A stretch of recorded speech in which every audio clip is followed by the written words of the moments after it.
यं पालयसि धर्मं त्वं धृत्या च नियमेन च स वै राघवशार्दूलधर्मस्त्वमाभिरक्षतु।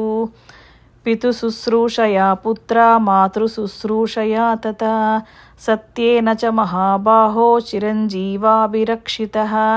यन्मङ्गलं सहस्राक्षे सर्वदेव नमस्कृते वृत्रनाशे समभवत्तत्ते भवतु मङ्गलम्। यन्मङ्गलं सुपर्णस्य विनता कल्पयत्पुरा अमृतं प्रार्थयानस्य तत्ते भवतु मङ्गलम्। अमृतोत्पादने दैत्यान् घ्नतो वज्रधरस्य यत् अदितिर्मङ्गलं प्रादात् तत्ते भवतु मङ्गलम्। त्रीन् विक्रमान् प्रक्रमतो विष्णोरमिततेजसः यदासीन्मङ्गलं राम तत्ते भवतु मङ्गलम्। ऋतवस्सागराद्वीपा वेदालोकादिशश्च ते मङ्गलानि महाबाहो दिशन्तु शुभमङ्गलाः। भद्रासनगतं राम वनवासातिहागतं द्रक्ष्यामि च पुनस्त्वां तु तीर्थवन्तं पितुर्वचः।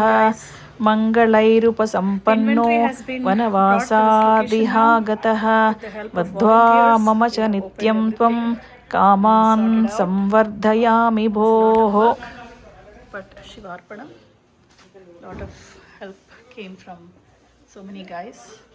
Obviously ladies cannot do this stuff, but they helped sort out items. So it's a small room here where we have all these items. So here's the inventory for Atirudram.